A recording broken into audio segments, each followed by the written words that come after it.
하나님의 신령한 은혜와 은총이 충만하기를 축복합니다. 마인드 매핑 기법을 개발한 토니 부잔과 레이먼드 킬은 역사상 가장 위대한 10대 천재를 조사해서 발표한 적이 있습니다.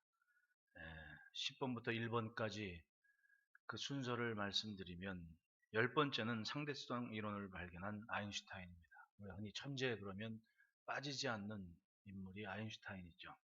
9번째는 파르테논 신전을 건축한 건축가, 아테네 조각가 피디아스를 이야기합니다. 그 아테네 파르테논 신전은 한 번쯤은 가서 보고 싶은 그런 건축물 아닙니까? 곡선을 많이 사용했는데 멀리서 오면 그냥 직선처럼 보이는, 그리고 내진 설계를 그렇게 잘했다 그러는데 어쨌든 지진 때문에 무너졌긴 했지만 주전 432년 혹은 440년 그 경에 그렇게 굉장한 건축물을 지을 수 있었다는 것 자체가 평범한 사람들의 사고를 넘어서는 뭔가가 있었던 인물임에 분명합니다. 그리고 8번째로는 마케도냐의 출신의 그런 헬라 제국의 대왕이었던 알렉산더를 듭니다. 전쟁사를 조금 이렇게 읽어보면 알겠지만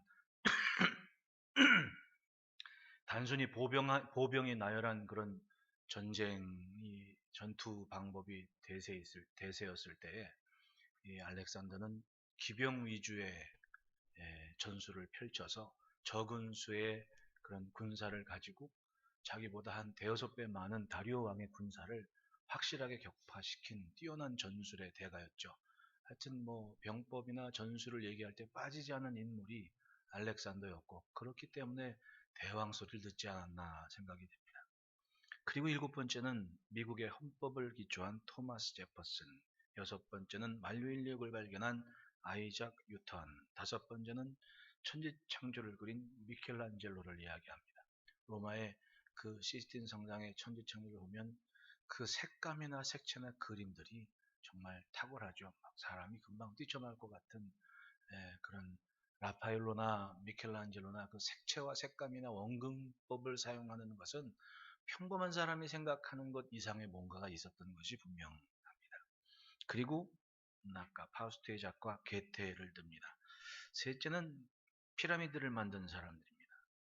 제가 이 비만 오면 날만 고주면 이 프로젝트가 신경통이 걸려가지고 날만 고주면 이렇게 깜빡깜빡 돼가지고 제가 피라미드에서 찍은 멋진 사진을 딱 직접 보여드리려고 준비를 했는데 이게 안 나와버리네요. 저기 있습니다.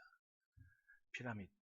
그걸 참 어마어마해요. 그냥 책에서 봤을 때와는 달리 딱 사람이 서면 피라미드 돌 한 칸이 어느 거는 우리 예배당만한 돌덩이를 그걸 어떻게 그렇게 갖다 옮겼고 잘라냈을까라는 신기한 생각을 하게 됩니다. 그리고 두 번째는 데모노 셰익스피어를 얘기합니다. 로미오와 줄리엣 안 읽어본 사람 없지 않습니까? 15살짜리들이 하는 얘기치곤 참 심오한 얘기 아니에요. 15살짜리 뭘 알겠어요? 근데 그 15살짜리 파릇파릇한 애들이 전 세계 세대를 넘어서 시대를 넘어서 많은 사람들이 공감을 하는 스토리가 됐다는 게 참 놀랍습니다. 그리고 첫 번째는 바로 레오나르도 다빈치를 듭니다. 뛰어난 예술가였고 레오나르도 다빈치가 그 시대에 상상해냈던 이야기들이 지금까지 21세기에서도 기초가 되는 그런 과학이나 무기나 그런 것들이 얼마나 많습니까? 라이트 형제가 비행기 띄운 인간을 처음 날게 했다 얘기하지만은 그게 불과 한 120년 그 정도의 역사 아닙니까? 그런데 훨씬 이전에 레오나르도 다빈치는 물총새가 날개짓 하는 것을 보고 행글라이더 혹은 헬리콥터를 고안해낸 사람이었고, 베니스 영주의 그런 부탁을 받아서 해적대들에서 자기들을 보호하기 위해서 어떻게 좀 방법을 좀 제시하시오 그러니까 레오나르도 다빈치가 그때로 얘기하면 우리나라 그 머구리 쓰고 들어가서 하는 것처럼 육지에서 펌프질을 하고 잠수부가 긴 관을 통해서 산소를 공급받고 그러면서 바닷속을 들어가서 해적들 배 밑에서 드릴로 빵꾸를 뚫으면 해적들을 소탕할 수 있습니다. 라는 상상을 이미 레오나르도 다빈치가 하고 있었다는 것 자체가 놀라운 거예요. 가만히 보면 인류의 발전은 그러니까 평범한 사람들의 생각과 사고와 경험들을 넘어설 때 인류는 그만큼 발전을 해왔다는 이야기입니다. 뭔가 다른 것을 또 다른 시각의 것들을 상상해냈다는 거예요. 결국 마인드 매핑도 결국은 그런 겁니다. 모두가 안 될 때 뭔가 다른 시선을 갖고 생각을 하기 시작하는 것. 이 10대 천재의 공통점이 있습니다. 그것은 기존의 생각의 틀을 과감히 깨뜨렸다는 겁니다. 조금 더 생각하고 그리고 생각한 것을 표현해냈다는 거예요. 여러분 생각해 보십시오. 레오나르도 다빈치는 신분상 글씨를 공부할 수 없는 사람이었습니다. 즉 책을 읽을 수 없는 상태였던 거예요. 그런데 얼마나 노력을 했겠냐고. 결국은 자기 나름대로 사물을 분석하고 관찰해내는 시선을 가졌기 때문에 뭔가 하려는 것을 해냈다는 거 아닙니까? 아마도 뭐 레오나르도 다빈치의 그런 일기인지 뭐 그 책들이 뭐 오만 뭐 잡다한 비밀이 담겨 있다고 얼마나 그 영화도 나오고 막 그러잖아요. 결국은 레오나르도 다빈치는 글씨를 공부하지 못했기 때문에 자기 나름대로의 표현된 언어를 우리가 보면 암호 같은 이야기들을 이렇게 해내면서 생각을 표현해내는 겁니다. 적극적으로. 그렇기 때문에 그 많은 그런 작품들을 만들어 낼 수 있었던 겁니다. 익숙한 현실의 틀을 깨뜨리지 않으면 발전도 없고 변화도 없습니다. 살다 보면 안 될 것 같은데 신기하게 되네 이런 거 있지 않습니까? 누군가 나와 다른 생각을 해냈다는 거예요. 하버드 대학 연구팀들이 한 40년 연구에는 그릿 지수라는 것도 바로 그런 거 아닙니까? 성공한 사람들의 차이점이 있는데 남들보다 조금 더 한다는 겁니다. 조금 더. 네? 공부하는 학생이 피곤해갖고 이제 자야겠다 할 때 아니야 한 시간만 더 하자. 이게 바로 그릿 지수가 높은 거예요. 뭐 사업을 하건 직장을 하건 이제 할 만큼 했어. 모두가 그렇게 생각할 때 그래도 조금만 더 해보자. 이게 그릿 지수라는 겁니다. 결국은 생각이나 그 삶의 방향을 남들보다 조금 더 인내해내고 조금 더 참아내는 것이 있는 사람들이 성공한다는 얘기죠. 결국은 세상의 발전은 누군가가 조금 더 하려는 조금 더 생각해낸 것들에 대한 결과로 이루어졌다고 해도 과언이 아닐 것입니다. 오늘 우리가 믿음으로 사는 것도 그렇지 않습니까? 우리의 삶에도 뭔가 넘어서는 틀을 깨트리는 도전이 분명히 있어야만 됩니다. 따라합시다. 믿음은 넘어섭니다. 불가능하고 불완전하고 안 되는 것 투성이었던 그런 인생임을 인식하는 순간 내가 주님의 말씀을 듣고 하나님의 말씀에 모든 것을 맞추는 겁니다. 그리고 하나님께서 하시는 그 일을 해낼 수 있는 것. 여러분 모세를 보십시오. 모든 자신감을 상실한 80대의 나이에 하나님은 굳이 모세를 애굽으로 보내십니다. 그때 모세가 넘어야 할 게 뭡니까? 자기의 육신, 자기의 경험을 넘어서지 않았다면 모세는 해낼 수 없었겠죠. 그런데 하나님의 말씀을 믿고 하나님이 설득하실 때 항복합니다. 그리고 그것을 기어이 해내지 않습니까? 바로 그겁니다. 믿는 거예요. 믿음은 현실의 모든 것을 넘어서는 몸짓과 몸부림이 있습니다. 사도행전 3장을 보면 나면서부터 걸어본 적이 없는 사람이 등장을 합니다. 사도행전 3장 2절 말씀에 나면서 못 걷게 되니라고 분명히 말씀을 해요. 나면서 못 걷게 되니 누가 봐도 못 걷는 인생입니다. 사람들이 그를 메어 성전에 들어가는 사람에게 구걸하기 위해서 매일 성전 미문에 두는 인생, 그것이 정착된 고착화된 그 인생이었습니다. 그런데 걸어본 적이 없는 못 걷게 된 누가 봐도 앞으로 못 걷는 걸을 일 없는 사람인데 베드로와 요한은 달랐습니다. 은과 금은 내게 없거니와 내게 있는 것은 이것을 내게 주노니 나사렛 예수 그리스도 이름으로 일어나 걸어라. 요한과 베드로의 경험상 사람의 힘으로는 무엇인가 이루어질 수 없고 내가 가진 것으로는 은과 금은 내겐 없지만 내게 있는 한 가지, 내가 그래도 3년 동안 예수님 옆에서 먹고 자고 예수님께 가르침 받은 배운 결과로 당신을 일으켜 설 수 있는 능력과 힘이 예수에게는 있고 내 안에 계신 예수님은 당신을 충분히 걷게 할 수 있다. 그러니 내게 있는 이것을 내게 주노니 곧 나사렛 예수 그리스도 이름으로 일어나 걸어라라고 말하고 선포했다는 이야기입니다. 상식과 경험이 전부였다면 기적은 없었겠죠. 그러나 요한과 베드로는 자신이 믿는 믿음으로 생각했고 예수 그리스도의 존재감을 믿는 믿음으로 말씀을 선포했을 때 못 걷게 된 그 사람이 걷게 됐다는 얘기입니다. 할렐루야. 현실의 장벽과 제한을 넘을 수 있었습니다. 예수님을 생각하니 넘을 힘이 생겼다는 얘기입니다. 이제껏 봐온 대로 생각하지 않을 수가 있는 것, 그건 믿음 때문에 가능한 일이었습니다. 믿음은 스스로의 장벽을 허물고 새로운 삶의 터전으로 나갈 수 있게 합니다. 아브라함이 그렇게 믿었고 예수님을 만나 기적을 경험한 모든 인생이 그렇게 생각을 하고 믿었다는 거예요. 예수님을 만난 이들은 어떤 사람은 세상 어떤 방법으로도 고칠 수 없었던 병을 가진 사람이었고 어떤 사람은 악한 영의 괴롭힘을 받은 사람이었고 보면 누가복음 8장 앞부분에 거라사 광인을 보십시오. 얼마나 많은 귀신이 들어갔으면 군대 귀신 집혔다고 얘기를 해요. 그 마귀가 떠나게 자기들을 돼지떼에 들어가게 해달라 그러지 않습니까? 그 안에 들어있는 귀신이 한둘이 아니라는 얘기입니다. 그러니까 그 귀신들이 나간 순간 돼지떼들이 한순간에 갈릴리 바다로 뛰쳐들어가 다 죽지 않았습니다. 굉장한 일이 벌어진 겁니다. 도대체 이런 것을 어떻게 설명을 하겠냐고. 그런데 그 모든 이들은 한결같이 예수님을 만난 순간 굉장한 일을 경험했습니다. 왜? 믿었기 때문에. 예수님은 순간순간 만난 이들마다 믿음을 이야기했습니다. 너희 믿음이 크도다. 내 믿음이 크도다. 믿음에 대한 관점을 가지고 설명을 하고 말씀을 했고 그들은 이제껏 자기를 붙잡고 있던 모든 상식과 경험의 굴레들을 넘어서 생각을 했습니다. 무엇 때문에? 말씀을 들었더니 그렇게 해야겠다는 다짐이 선 겁니다. 모두가 다 생각이 멈추는 그때 조금 더 생각을 해서 믿음의 영역으로 들어갔다는 얘기입니다.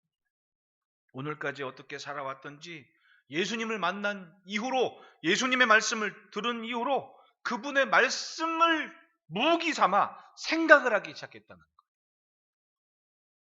본문에 등장한 회당장 야이로를 보십시오. 유대 사회에서는 사회적 지위와 체면이 상당했던 사람이었습니다. 그런데 지금 예수님은 그에게 이제껏 살아온 삶의 경험들을 확실하게 극복하고 넘어설 것을 주문하십니다. 따라합시다. 두려워하지 말고 믿기만 하라. 두려워하지 말고 믿기만 해라. 아니, 죽어가는 딸이 죽었다 그래요. 결국은 죽음에 대한 경험과 상식이 얼마나 많았습니까? 회당장이라면 이 마을 최고 어른 아닙니까? 그 유대 사회에서 율법을 가르친 후 사람들이 모여서 토라를 공부하는 그곳의 대장 아닙니까? 바벨론 포로기에는 한 10가정, 20가정 모였지만은 디아스포라에서 돌아온 이후에 한 마을에 회당 하나 세워놓고 그 회당장이 최고 어른입니다. 왜? 모세의 율법을 강론하는 사람인데. 그렇다면 이 사람의 위치가 얼마나 대단하고 아마 각 가정들의 대소사는 행사들은 다 이 회당장을 거쳐야 될 겁니다. 그러니 얼마나 많은 장례식을 치러왔겠습니까? 죽음에 대해 몰라요? 알죠. 그런데 지금 예수님은 야이로의 딸이 죽었다고 얘기하는데 말씀하는 겁니다. 두려워하지 말고 믿기만 해라. 자기가 이제껏 충만하게 경험한 그런 경험들을 확실하게 넘어설 것, 극복해낼 것을 예수님이 명령했다는 겁니다. 세상에는 사람들을 또 인생을 힘들게 하는 것들이 많습니다. 삶을 어렵게 하는 가난이나 또한 사업의 문제나 또한 물리적인 강한 자로부터의 압박이나 뭐 어려운 것이 한두 가지겠습니까? 네? 애들도 힘들어요. 애들도. 유치원 갔다 온 애들도 자기 피곤하답니다. 힘들다고. 시달리는 게 힘겨운 겁니다.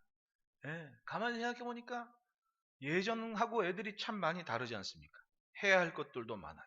네? 스케줄이 빡빡한 애들이 한둘입니까? 네? 물어보세요. 힘들어 안 힘들어? 그러면 힘들다 그래요. 다. 아이부터 어른까지 힘든 시대를 살아가지 않습니까?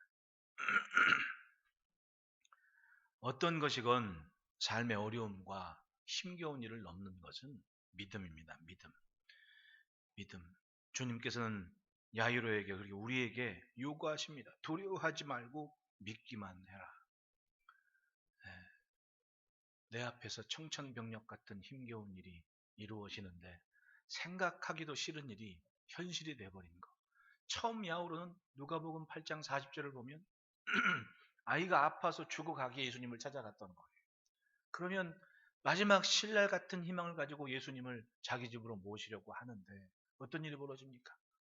12회를 혈루증으로 앓던 여인이 와서 예수님이 지체를 하시는데 참 그것도 일장 연설을 하게 하고 사람들 앞에 그것을 가르치고 선포하고 그러니 마음이 얼마나 조바심이 나겠습니까? 빨리 가서 딸이 죽어간다고 하는데 그런데 지체하는 틈에 정말 놀라운 장면은 12년 동안 시달렸던 그 아무도 고치지 못해 괴롭힘 받았던 그 여인이 깨끗하게 나음을 입고 예수님은 말씀하시는 겁니다.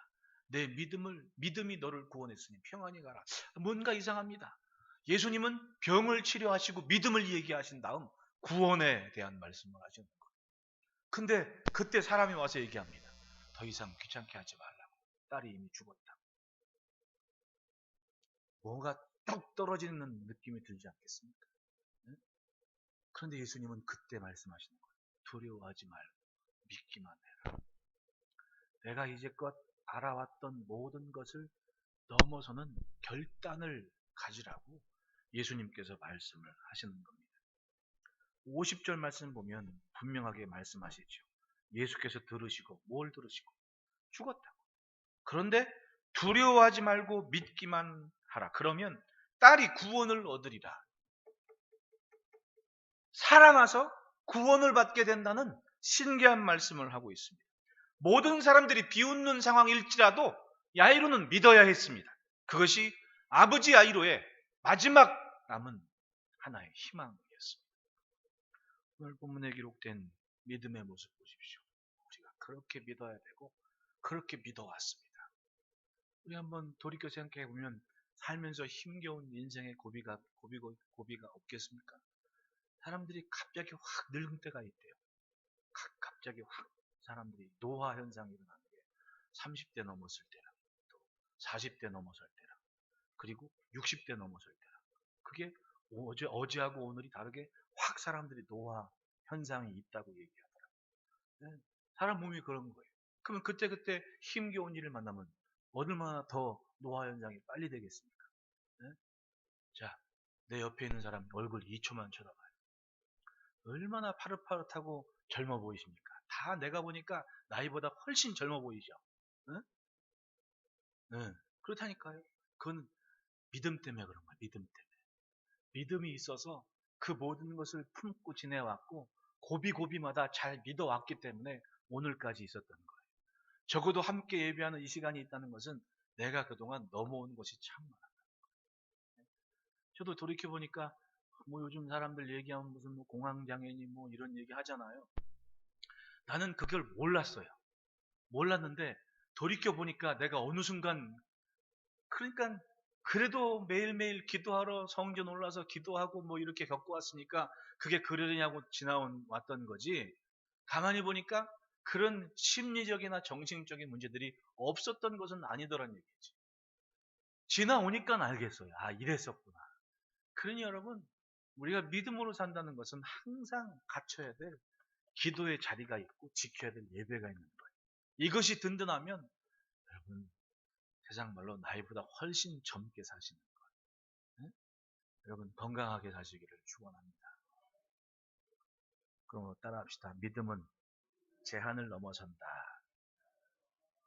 40절부터 42절 말씀 보면 예수께서 돌아오시면 무리가 환영한 이는 다 기다렸음이로라. 이에 회당장인 야이로라는 사람이 와서 예수의 발 아래 엎드려 자기 집에 오시기를 간구하니 이는 자기에게 12살 된 외딸이 있어 죽어갑니다. 예수께서 가실 때에 무리가 밀려들더라. 이 상황의 시작은 회당장 야이로였습니다.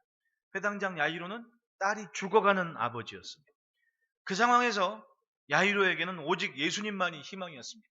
무슨 방법이들 안 써봤겠습니까?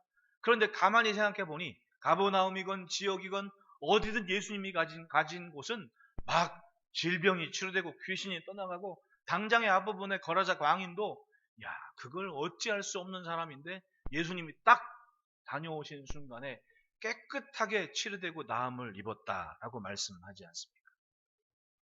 이 여인은 당시의 율법으로라면 여인은 부정한 상태였습니다. 율법대로라면 혈로 피가 마르지 않는 사람은 출산이건 여인이 한 달에 한 번 경험하는 월경이건 아니면 무슨 이유 질병에서 피가 나건 부정한 상태이기 때문에 모든 이들과 접촉을 할 수 없는 그런 상황이라는 얘기입니다. 그러니까 율법으로라면 이 여인은 12년 동안 성전에 한번 올라가지 못했던 불쌍한 여인인 거예요. 왜? 부정하니까. 결국은 격리된 상태에서 소외된 상태에서 있어야 될 여인이었지만 어쩐 이유에서인지 여인은 지금 예수님 앞에 나타났습니다. 그 말은 뭐예요? 사회적 통념상 그리고 유대 사회가 얘기하는 율법상 금지한 그 제한을 이 여인은 기꺼이 넘어서고 있다는 겁니다. 뭐 때문에? 믿음 때문에, 믿음 때문에. 그러니까 여인이 깨끗하게 나음을 받았을 때 예수님은 이 여인에게 뭐라고 말씀하십니까? 내 믿음이 너를 구원했다고 말씀하는 거예요. 12년 동안 모든 방법을 다 동원해서 자기 병이 낫기를 원했습니다. 근데 안 된 거예요. 그런데 문득 그런 생각이 들었습니다. 마가복음 5장 28절에 이는 내가 그의 옷에만 손을 대어도 구원을 받으리라 생각함이로라. 이는 내가 그의 옷에만 손을 대어도 구원을 받으리라 생각함이로라. 생각이 그래서 중요해요. 사람이 생각에 따라 살고 죽고 하잖아요. 우리나라 자살률이 세계 1위라면서요. 사람이 생각하기에 따라 그 삶의 방향이 달라지는 거 아닙니까? 며칠 어젠가 그제 신문에 보더니 한강다리에서 누가 뛰어내리려고 그러는데 고등학생 3명이 고3 애들이 그걸 붙잡아가지고 못 떨어지게 했다면서요. 상 받는 게 뉴스에 나왔더라. 근데 그 사람은 오죽했으면 그랬겠냐고. 근데 살면서 죽고 싶다라는 생각이 안 드는 사람도 몇 명이나 되겠어. 근데 그걸 다 견디고 이겨내고 더 긍정적이고 선한 생각을 했기 때문에 지켜낸 거 아니겠습니까? 요즘 과거에 비해서 얼마나 살기 좋은 때입니까? 그런데 왜 못 살아요? 그러니까 어른들은 죽으려는 마음 먹고 살 짓을 하면 거뜬히 살아낸다는 얘기를 하는 거 아니에요. 왜? 경험을 해봤으니까 그런 거 아니에요. 어른들. 이 여인 보십시오. 12년 동안 할 거 못 할 거 다 해봤습니다. 얼마나 시달렸겠냐고. 다른 복음서에 보면 가산을 탕진한 여인입니다. 자기 병 낫기 위해서. 뭔들 안 해봤겠습니까? 그런데 기가 막힌 생각을 하나 합니다. 예수님 선물 들으니까 보통 분이 아니니 진짜 그런 분이라면 나는 그분 옷에 손만 대도 난 낫겠다 라는 생각을 했다는 거 아니에요. 그 생각을 예수님은 믿음으로 인정하시는 거예요. 할렐루야. 여인의 믿음은 그렇게 대단했습니다. 12년 동안 열심히 의원을 찾고 노력을 했지만 아무런 도움이 되질 못했습니다. 포기할 만했어요. 이게 내 운명이구나. 그런데 여인은 남들이 뻔히 생각하는 것에서 멈추질 않았습니다. 세상 모든 사람들에게 답이 없다면, 세상 모든 의원들이 내 병을 고치지 못한다면 내 앞에서 항상 기적을 일으켰던 저분은 도대체 어떤 분이냐? 나는 소문대로라면 그분 옷에만 손을 대어도 내 병은 나을 수 있겠다. 여인은 그렇게 예수님의 옷자락에 손을 댔던 겁니다. 율법대로라면 내가 만지는 모든 것이 부정해져요. 그런데 여인은 생각을 했습니다. 어떤 생각? 저분은 나로 인해 부정해지실 뿐이 아니라 저분의 거룩함이 나를 깨끗하게 하실 수 있다. 할렐루야. 생각이 그렇게 달라지더라는 거예요. 그 시대의 율법은 이 여인에게는 분명히 제한이었습니다. 그런데 여인은 생각을 했습니다. 그 생각은 곧 주님이 원하시는 믿음이었다는 거예요. 여러분, 삶에 아무리 제한이 많다 하더라도 기꺼이 주의 말씀이라면 믿음으로 넘어서시기를 축원합니다. 가끔은 다른 생각을 해야 돼요. 다른 시선을 가져야 됩니다. 그것이 곧 새로운 시대를 가져오는 통로가 되는 거예요. 요즘 이 팬데믹 얼마나 힘겨운 때입니까? 그런데 지금 우리만 경험하는 게 아니라 중세시대 때는 또 우리의 조상들도 많이 경험했던 난생 처음 경험하는 질병입니다. 옛날에는 그냥 죽었어요. 그런데 지금은 누군가는 연구를 하고 누군가는 생각을 해냈다는 거 아니에요. 백신도 마찬가지입니다. 코로나라는 그런 바이러스를 찾아내가지고 그걸 조각내서 건강한 항체에다 어떻게 붙여가지고 그게 어떻게 자라나 확인해서 그래서 백신을 만드는 거 아니에요. 이 회사 저 회사에 똑똑한 사람들이 공부한 사람들이 많아서 그걸 지금 해낸 겁니다. 단 단점은 있죠. 100% 모든 질병에 대해 면역력 갖지는 못해. 왜? 사람이 하는 일인데. 사람이 하나님인가? 그런데 하나님은 그런 일이라도 가능하게 해서 뭔가 다른 방법이 있도록 그렇게 인류를 만들어 가게 하시는 거 아니에요. 생각이 그래서 중요하다는 얘기입니다. 모두가 다 손 놓고 죽어갈 때 누군가는 생각을 해서 도전을 하고 실천을 하고 그만큼 인류는 발전을 해 오지 않습니까? 네, 우리도 마찬가지입니다. 나를 힘겹게 하는 제한이 무엇이건 조건들이 무엇이건 하나님의 말씀을 믿는다면 확신이 섰다면 생각에 이르고 그 생각을 주님으로부터 믿음으로 인정받는 역사가 반드시 있을 줄 믿습니다. 둘째로는 따라합시다. 믿음은 죽음을 넘어선다. 41절 42절에 분명히 야이로라 하는 사람이 자기 마을에 들어온 예수님의 발 아래 엎드렸다라고 얘기를 해요. 그리고 자기 집에 오시기를 간구했다. 왜? 자기에게 12살 된 외딸이 있어 죽어감이라. 야이로는 절박한 중에 예수님을 영접했습니다. 죽어가는 딸을 둔 아버지가 예수님을 영접합니다. 왜냐하면 소문은 익히 들었습니다. 40절에 예수께서 돌아오심에 어디서 돌아온 거예요? 누가복음 8장 27절 앞부분 예수께서 육지에 내리심에 그 도시 사람으로서 귀신 들린 자 하나가 예수를 만나니 그 사람은 오래 옷을 입지 아니하며 집에 거하지도 아니하고 무덤 사이에 거하는 자라. 누가복음 8장 30절 예수께서 내 이름이 무엇이냐 물으신즉 이르되 군대라 하니 이는 많은 귀신이 들렸습니다. 엄청난 귀신이 들어간 광인, 거라사의 광인. 그런데 그 광인을 예수님이 치료하신 거예요. 다른 사람들은 몰라봤는데 귀신은 알아봤습니다. 예수님. 당신의 때가 아직 이르지 않았는데 왜 벌써 오셨냐고. 이건 뭔가 굉장한 일이에요. 소문은 분명히 사람 몸보다 빨라요. 그러니까 건너편에 거라사 지역에 있었던 얘기인데 그 소문은 어느 틈엔가 벌써 여기까지 다 돌았어요. 그러니까 이 회당장은 그런 분이라면 왜 내게는 기적이 없겠냐. 그리고 예수님 앞에 무릎 꿇어 예수님을 영접했습니다. 이미 자신의 딸이 당시의 의술로는 고칠 수 없는 상태인 것을 알았습니다. 왜? 분명히 41절에는 외딸이 죽어감이러라라고 얘기해요. 하나밖에 없는 딸인데 뭔들 안 해뵙겠습니까? 그런데 이미 죽어가는 거예요. 즉 사람 손을 떠났습니다. 이미 죽음의 문턱을 넘나들고 있음을 알았습니다. 오직 예수님께만 소망을 두고 예수님은 자기를 외면하지 않을 것이라 인정하고 주님 앞에 엎드렸습니다. 그런데 난데없이 불쌍한 여인이 길을 막아선 거예요. 회당장 씩이나 돼가지고 물러가라 할 수도 없을 거 아니에요. 왜? 자기가 그 마을 어른인데, 네? 자기가 다 건사하고 살필 사람들인데 그 중에 불쌍한 여인이 왔는데 그거 모르겠어요? 12년 동안 사람들 모이는데 오지 못했던 그 여인인데 뜬금없이 나타나는데 회당장이 모르겠냐고. 뭐 말은 할 수 없고 그냥 벙어리 냉가슴 앓듯이 지켜만 봤을 거 아닙니까? 그런데 굉장한 일이 벌어졌어요. 여인의 믿음이 자기의 병을 깨끗하게 나은 것을 봤습니다. 야, 굉장한데? 그런데 굉장한 기적을 보고 기분이 좋아서 잠깐 잊고 있었습니다. 뭐를? 내 딸이 죽어가는 걸. 49절에 아직 말씀하실 때 회당장의 집에서 사람이 와서 말하되 당신의 딸이 죽었나이다. 선생님을 더 괴롭게 하지 마소서. 네, 꼴깍꼴깍 하다가 아예 꼴깍한 거예요. 따라합시다. 주님과 동행하면 주님은 책임지신다. 믿음이란 매일매일 주님께 바쳐가는 거 아닙니까? 말씀을 듣고 믿어서 한 걸음 더 가는 거예요. 네.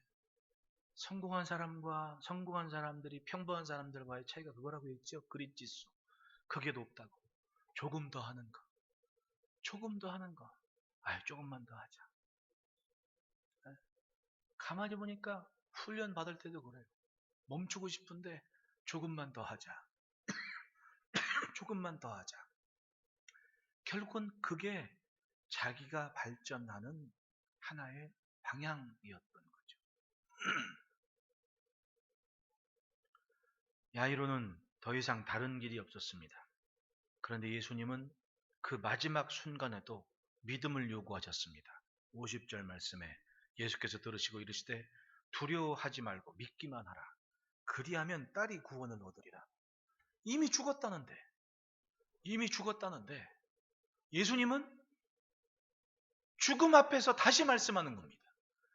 죽었다라는 얘기를 들으면 이 회당장 야이로는 자기의 경험상 얼마나 많은 죽음을 경험했겠냐고.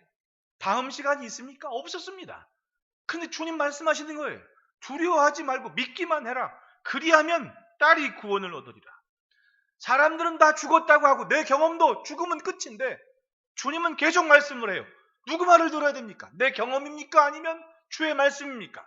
갈등을 하는데 회당장 야이로는 선택을 해요. 내가 얼마나 많은 경험이 있건 얼마나 많은 지식이 있건 지금 이 순간은 예수님께 맞춰야 될 시간이다. 그리고 그 말씀을 믿었습니다. 순간의 선택이 믿음으로 사는가 아니면 이성으로 사는가를 결정을 하게 돼요. 회당장은 믿었습니다.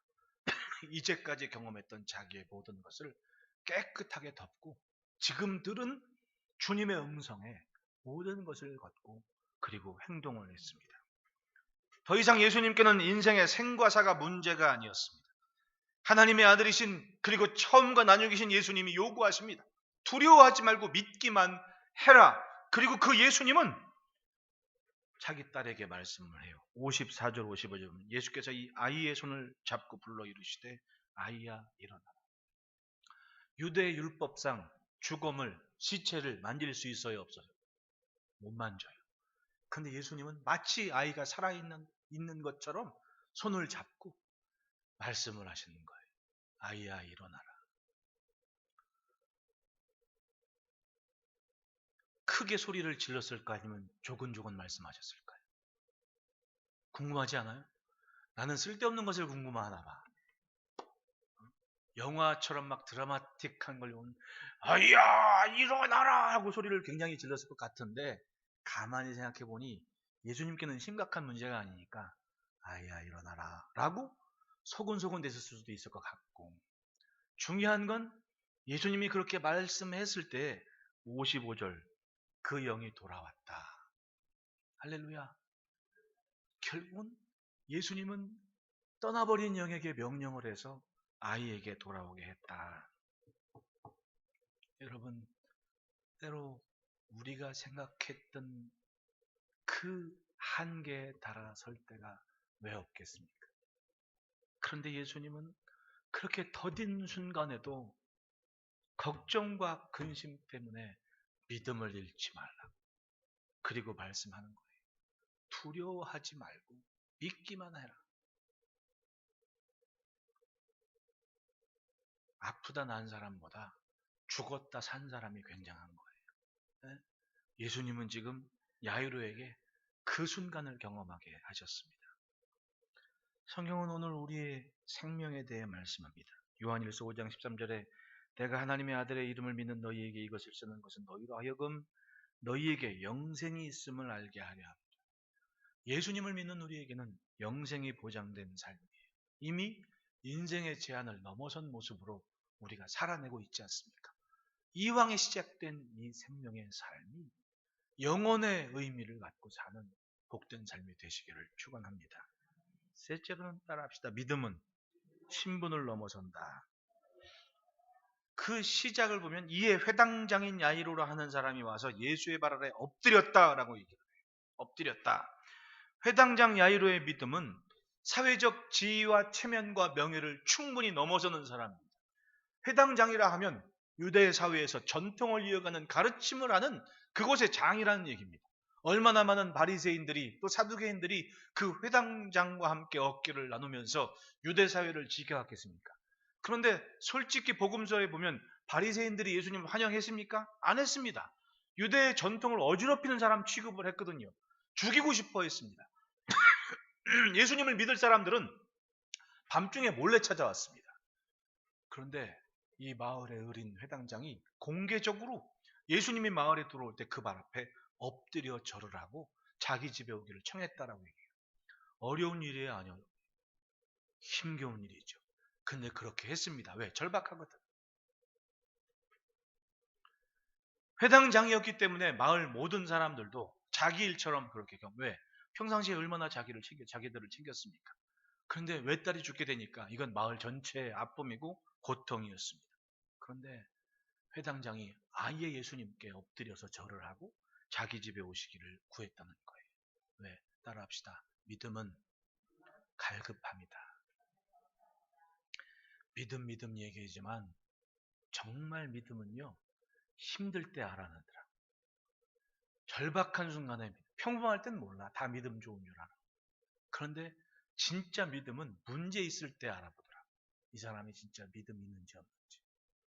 저는 목회를 하면서 참 많이 경험을 했습니다. 그런 사람. 네? 목회를 하면서 그런 경험 못한 사람도 있는데 저는 오만 잡다한 것을 다 겪게 하셔서 참 훈련이 참 셌구나 그런 생각을 어느 때는 할 때가 있었어요. 어떤 분이 뇌종양 때문에 병원에 입원해서 수술하게 됐습니다. 교회에서 그걸 알고 아유 큰일 났다 다들 기도를 했습니다. 막 철야 기도도 같이 하고 막 금식 기도도 어떤 분 하고 막 간절히 기도했단 말이에요. 기도했으면 믿어야지 나을 수 있는 걸. 근데 그때만 하더라도 그때가 언제 벌써 한 20년 전인데 사람들 경험상 뇌종양 그럼 다 죽는 줄 알았거든요. 근데 기도를 했으면 믿어야 될 거 아니에요. 기도를 했으면 예외가 있다는 건 인정을 해야지. 실컷 기도하고 신방 가서도 기도하고 나왔는데 돌아오는 차 안에서 그런데 뇌종양은 다 죽는데 이러는 거예요. 내가 그 말 듣고 어찌나 열불이 나던지. 그러면 그렇게 기도하고 그건 다 어디 간 거야 도대체? 아니 죽는다니. 기껏 기도했으면 날 줄 믿어야지. 100명 중에 한 명 산다면 그러면 99명은 남의 얘기고 그 한 명이 이 사람 얘기라고 믿어야 될 거 아니에요. 그 순간 화가 나가지고 삽니다. 그래버렸다니까. 정말 중요한 믿음은 그때 나타나는 거 아니에요. 그때 나타나. 살았게 죽었게. 정말 진짜 믿음은요. 사람이 아는 경험과 그 지식의 한계에서 만나는 게 믿음이었지 살만할 때 만나는 게 믿음이 아니더라는 거예요. 살만할 때. 견딜만 할 때 견디는 게 믿음이 아니더라는 겁니다. 정말 두 손 두고 끝이라고 할 때 그때 견뎌내는 그 모습이 믿음이더라. 야이로는 그랬습니다. 모든 사람들이 울며 통곡하고 있는 그 시간 예수님은 얘기합니다. 울지 말아라. 죽은 게 아니라 잔다니까. 53절 말씀 보면 그들이 그 죽은 것을 아는 거로 비웃더라. 누가 봐도 죽은 건데 예수님이 잔다 그래요. 그러니까 통곡했던 사람들 틈바구니에 누군가는 몰라도 한참 모르는 양반이네. 죽었다니까 이러고 있더라는 거죠. 그리고 뭐 했다? 비웃더라. 이 순간 마을의 최고 어른이 공경하며 모셔온 사람들이 비웃고 있는데 그 말은 뭐예요? 어제 신문 보니까 재밌는 거 하나가 나는데 예전에 그 낙하손의 일본 수장이 그 돌아가신 그 김종필 씨보다 8살 아래래요. 8살이 위래요. 근데 김종필 씨를 만났을 때 깍듯이 어른 대우를 하더라고요. 이유를 보니까 김종필 씨가 그 한일 우리나라하고 일본하고 무슨 그런 협약을 할 때 이 낙하손의 전 수상이 모시던 일본말로 오야붕 모시던 어른하고 파트너였다는 거예요. 그분이 김종필 씨보다 8살 위인데 깍듯이 김종필 씨를 공경한 이유는 자기 윗사람 파트너였기 때문에 이 사람은 자기 오야붕처럼 생각한다. 그래서 깍듯이 그렇게 예우를 갖췄다는 기사를 보니까 야, 이 사람들 참 사람이 의리 있다라는 생각을 하게 되더라고요. 회당장이 자기가 엎드려서 절하고 모셔온 선생님이에요. 그러면 모든 사람들이 그를 공경할 줄 알았는데 지금 뭐 하고 있다? 비웃더라. 그러면 회당장의 이 사회적 지위와 체면 때문이라면 뭔가 좀 눈치도 베이고 뭔가 마음이 요동칠 만한데 이 회당장은 조금도 굴하지 않고 주님이 두려워하지 말고 믿기만 하라는 그 말씀을 믿었다 안 믿었다. 예수님이 잔다 하면 자는 거야. 그리고 말씀하실 때 아이야 일어나라. 그 영에게 명령하실 때 아이가 일어나. 굉장한 걸 경험한 겁니다. 결국은 그 무엇이든 이 믿음은 흔들리지 않겠노라는 다짐 때문에 사회적 지위와 체면과 명예 모든 걸 넘어져서 예수 앞에 한 영혼으로 설 수 있었던 거예요. 똑같이 12회를 혈루증을 앓았던 여인이나 신분 높았던 회당장이나 주님이 찾으시는 것은 바로 믿음이었다는 거예요. 믿음. 그 여인의 갈급함이나 회당장 야이로의 갈급함이나 뭐가 다릅니까? 똑같이 한결같이 모든 것을 넘어서 예수님의 음성만, 그 뜻만, 그 말씀만 품으려는 갈급함이 있었습니다. 따라합시다. 주님을 만났으면 끝까지 의지하자. 예수님은 죽음도 문제가 되지 않습니다. 처음과 나중이라고 하셨으니 항상 처음일 수 있는 분이 예수님이신 거예요. 안 그래요? 우리 생각에는 한 번도 이루어진 적이 없는 일. 근데 믿고 기도한다 하면서 그것 안에서만 생각을 해. 이렇게 되면 이렇게 될 것이다. 계산도 잘해. 근데 그게 믿음인 줄 알더라.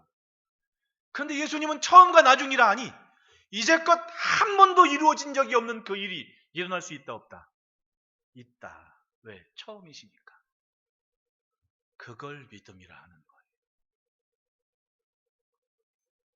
주님 앞에는 우리의 신분이나 형편이나 죽음까지도 문제가 되지 않습니다. 항상 처음 시작일 수 있는 그분이 예수님이에요. 힘겨운 때를 지냅니다. 삶을 우리를 주저앉히려는 견딜 수 없는 압박과 또 그것 때문에 무력감을 느낄 수도 있습니다. 그러나 주님은 항상 무엇인가 새로운 일을 시작하실 수 있는 그분이시니 두려워하지 말고 믿기만 하라는 그 말씀대로 믿음으로 힘겨운 일들을 다 극복하고 이겨내는, 그리고 간증이 되는 복된 삶이 되시기를 축복합니다. 기도하겠습니다. 하나님 아버지 감사합니다. 인생의 부족함과 모자람을 꾸짖지 아니하시고 새 힘 주시고 새 길을 만드시는 주님을 찬양합니다. 오늘 예배하는 모든 이들이 만난 힘겨운 일상들을 담대하게 또 은혜롭게 딛고 일어서서